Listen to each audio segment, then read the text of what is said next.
Hi, Mira Boccaccio. I'm back making some videos. It's getting chilly out. I felt like making a brisket. I'm going to make this. I used to do it sometimes in my restaurant like this. It's a Spanish style brisket. So what makes it Spanish style opposed to a regular brisket is brisket regularly I might put carrot, onion, celery, same as you would with any beef stew. But with this you add tomatoes, some saffron, some olives, and you're going to use some paprika. Okay, so first thing you do with a brisket, at the restaurant I used to get them, they were like this big, and I used to have to take them and trim them down. So you'll get them at your butcher or at your, I bought these at ShopRite actually to have a good butcher there. So you want to take it, you're going to see there's fat here. You don't want the fat. If you were making it with the carrots and the onion, you could keep it in there and then you could skim it. But for this dish, I don't want it. I want to take it off. So this is just a utility knife. A lot of women back in the day, it's the only knife they had. So they call it a utility knife. It's good for everything. Salt and pepper on both sides. Don't be stingy with salt when you're doing beef. Brings out all the flavor. See, I got most of the fat off. That little bit of fat's not going to do anything. Okay. Flip it over. Do the other side. Okay, so now we're going to do black pepper. As much as you want, but it is Spanish. I've had dishes like this in Madrid, and I love it. I've been in a Spanish mood. I'm also making Spanish shrimp one day this week. And I'm actually going to serve with this some Spanish rice and beans on the side. So I got that. I'm going to put my pan on. I'm going to start heating it up. And brisket used to be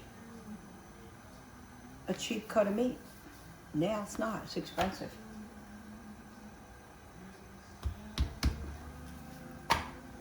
So I'd say these two pieces that I have here doesn't look like a lot.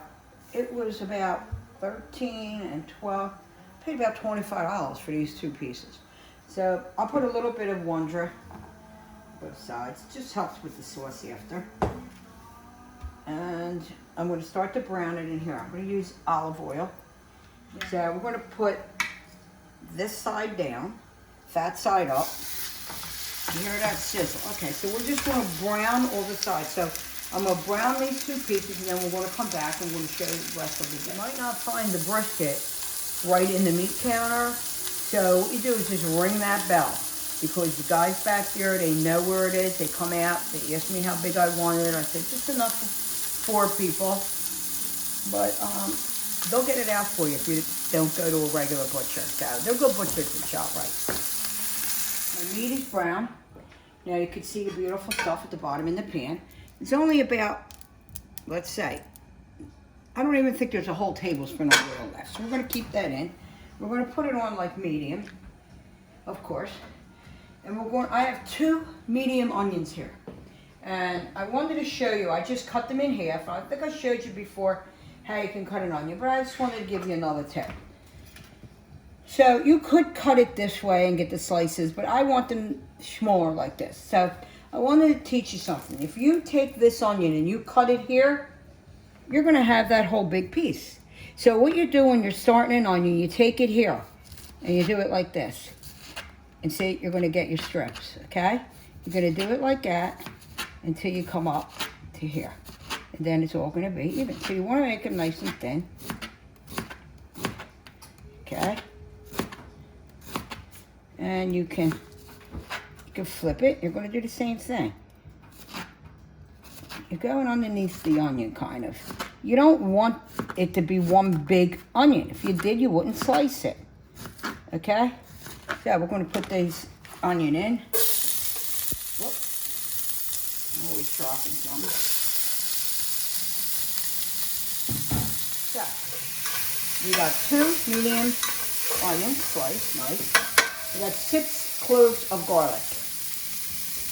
They're not sliced or diced, they're just whole and smashed. You put that in there.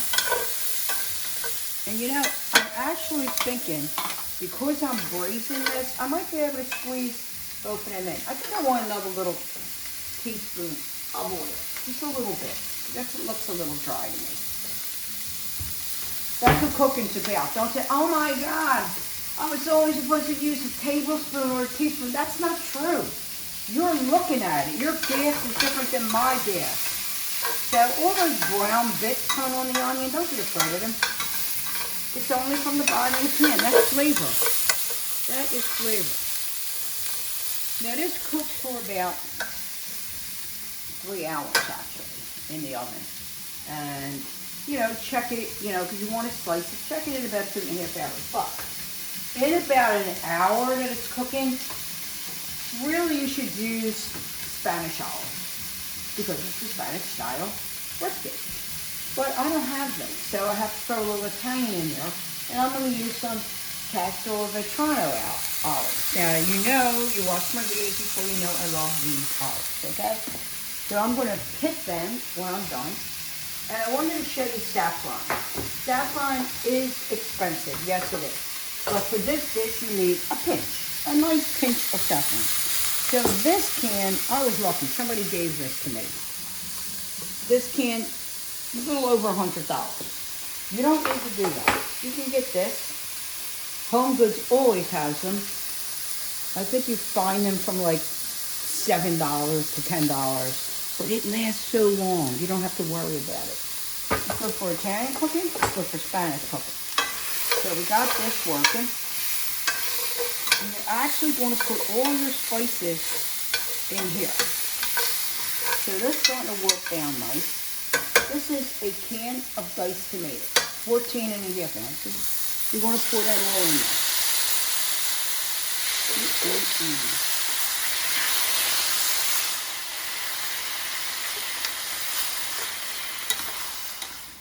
I'm going to actually, still going to keep this on medium. Looks beautiful, doesn't it? So the next step we're going to do, put in our pinch of saffron. I myself am not a saffron fan, but if you're doing Spanish, you need it. I got 3 bay leaves. I know that they add a lot of flavor. And I think it was Tina Bordeaux that put it up on Facebook, all the benefits of it actually. So definitely has benefits, and you want to put that in. So I don't want to make too much noise scraping the bottom of that pan, so I'm going to try to do it lightly because I made enough noise as it is. I'm also going to put some thyme in here. This is just dried from my yard. I got the oven on 325. This is sherry. This is a good sherry. It actually was given to me by my friend. Somebody gave it to him from Spain. And so it's a really good one. I probably shouldn't use it to cook, but I am. If you don't want to use sherry, use a couple tablespoons of sherry vinegar, or use a Rioja, a wine, a Tempranillo, a little bit of Spanish wine. I'm going to put about a cup of this in.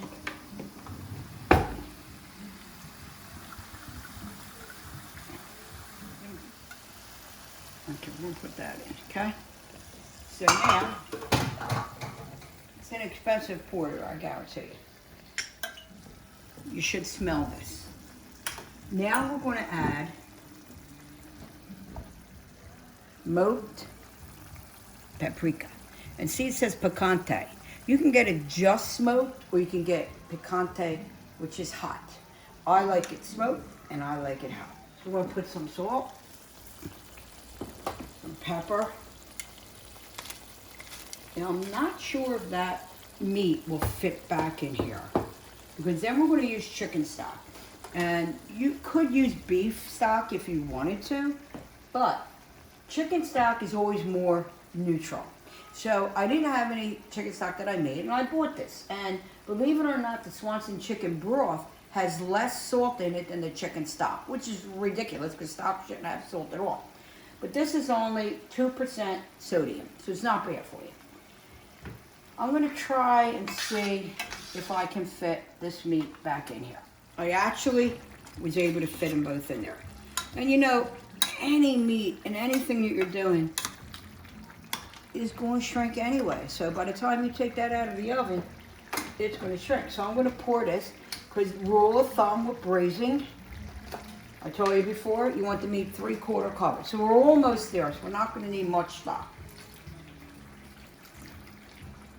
Not a problem. I'm always going to use it. Doesn't that look good? Oh my God. Then when the olives go in it, it's just going to be so good. I'm going to put this in the oven. We're going to check it in about an hour. I'm actually going to add just a little drop more of the broth. Okay? Oh, I forgot to tell you. You got to cover it. You're braising, so you want a tight lid on that. So I'm going to cover this. I'm going to put it in the oven at 325. Come back in an hour and we're going to check it and put our olives in. I just took it out of the oven. It's only been an hour. I know it's nowhere near done, but I just wanted to take a look at it. Let's do a Lebec fan. Voila. Look at that. Is that beautiful or what? See how good it looks and see how the meat did shrink into it. I was right to use this pot.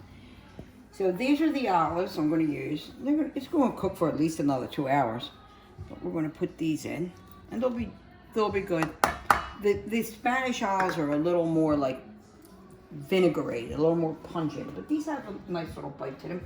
But I wanted to show you, these come with a pit in them, and I think I showed you before how to do it.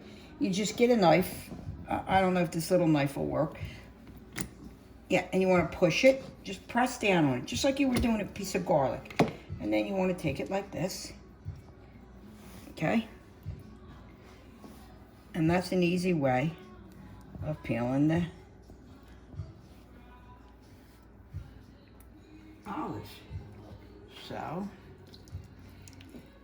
then I'm going to put this in for at least another 2 hours. So I just wanted to show you I was doing that part. I'm going to put it back in. See you in 2 hours. Brisket is finished. You can look at it and see how tender it is. It's actually, I left it in for about 3.5 hours. It probably would have been done maybe 15 minutes ago or so, but you have nothing to do. You put it in the oven. It keeps the house nice and warm. You get that chilly out in the winter time. And look at how beautiful this looks. And I tasted it, and it's really good. It doesn't need any salt or pepper. And I just want to show you before I plate it how you want to cut the brisket. So you always want to cut beef against the grain. So when you cut it, you can see that the grain is going like this. So if you cut your meat that way, it's like shoe leather. You never want to do that. And if you find that it's too hard for you to cut it that long, cut it in half and do it that way. There's never a problem with cooking. Just use your head. So you want to just slice that. And that's tender. Look at that. So good. I'm going to plate this and show you what it looks like. This is a nice helping right here. Might be a little too much for you, so don't put that much. So look at that. Just look at that. Oh my God. That is going to be so good. And I also have a video up of me making this. This is Spanish rice. Out of a bag, basically. Add a little homemade touches to it. I'm going to add some of this to it.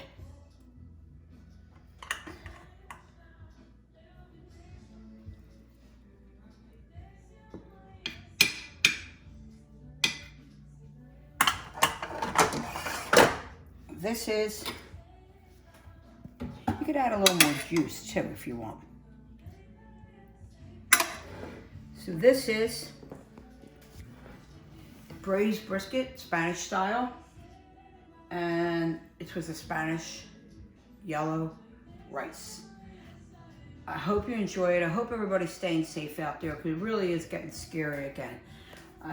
I have hope that it's going to get better, but until then, I want everybody, please, please, please, wear a mask, listen, do what you have to do to stay safe, you know. And I hope you enjoy this recipe. If you make it, let me know. If you like the video, please share it. Everybody stay safe and cheers.